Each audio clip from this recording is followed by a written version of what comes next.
Yeah, we had one winner yesterday in the second race at Saratoga, so we're at 11 now. We've got some good chances the rest of the week throughout the country. But with 11 to go, it's getting pretty exciting. And that's 11 to break or 11 to tie. 11 to a tie. dead heat in horse racing's a win. But not in your mind, I have a feeling that you would not be. No, the target's 11. The rest of if we can get 11, the rest will take care of itself. You've literally been you're very open about being very goal-minded, and you've been thinking about this for some years. You said. Well, absolutely. We're blessed with opportunity, and we've got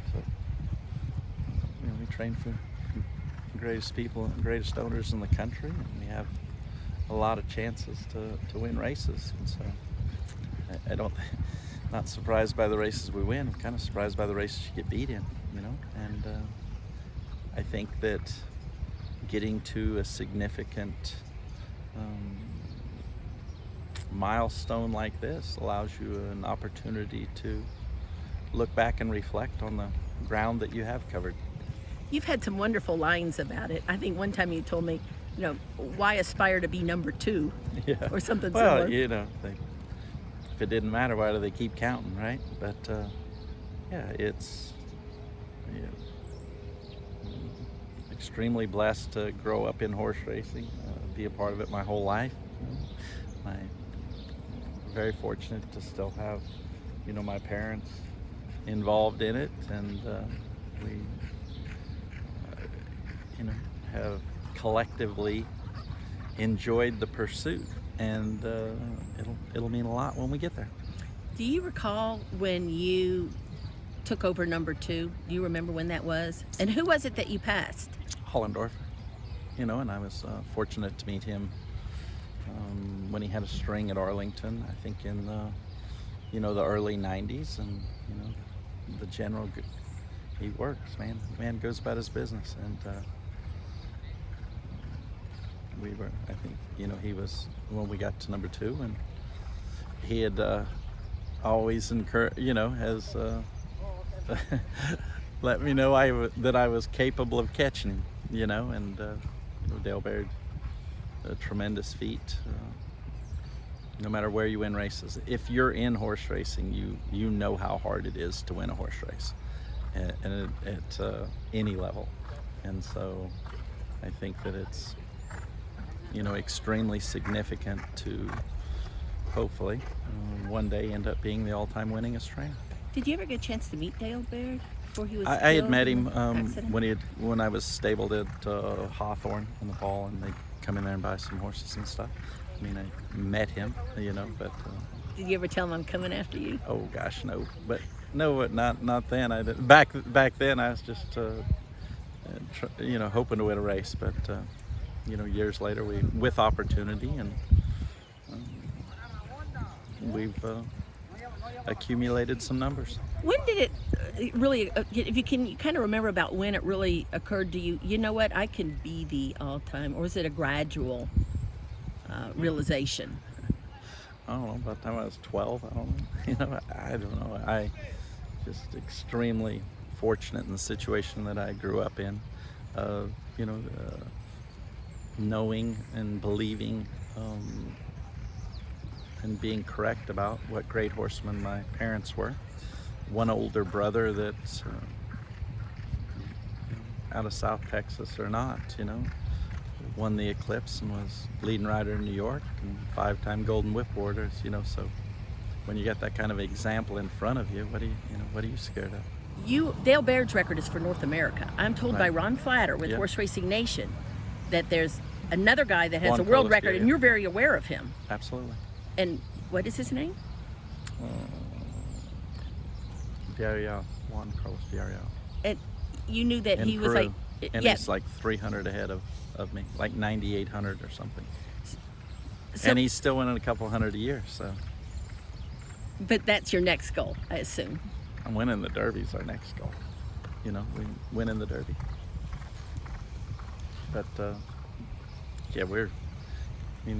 beautiful thing about this is we feel like we're in the middle of it. It's never been better, and feel the stable's very strong right now, and we have some outstanding prospects that should continue to win. Does it ever wear you out being so goal oriented, or because you're goal oriented, because you don't get worn out from being goal oriented, you are goal oriented, if you follow? This is what I'd want to do on vacation. I think that the saying's extremely, if you do what you love, you don't work a day in your life. We're unbelievably blessed to be given the opportunity to be in horse racing. When's the last time you took what most people would think of as a vacation? Me and Julie have taken some vacations, including the whole family went to Kauai last year after Christmas. No racetracks there. No, but we've time with the family, and I think that's my favorite part about horse racing is how involved and how much the whole family cares the whole time. From my parents to Julie to the boys to my in-laws to it's easy to follow and fun to be a part of. I remember Julie telling me once you got married on a dark day, right? Like on a Tuesday, maybe? Yeah, we got married on a Tuesday. All three of our children were induced. She was inducing labor on Tuesdays, on dark days, and our life is worked around horse racing.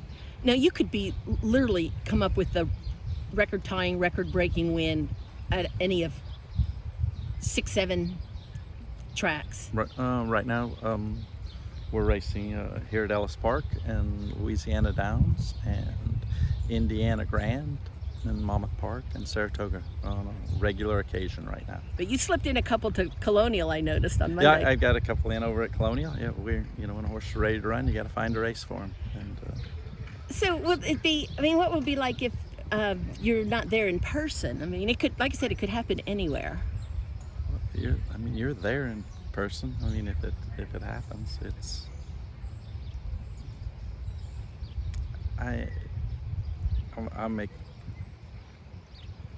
I'm anxious for it to happen, and I want to celebrate the accomplishment of it, but you will immediately worry about the next one, winning the next one.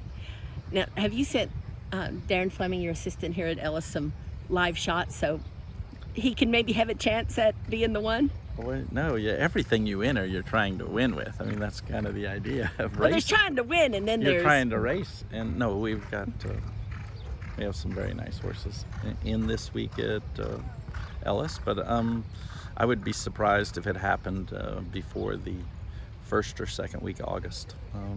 Right in the month of August, with meets closing and other meets just starting, we don't have as many entries as usual.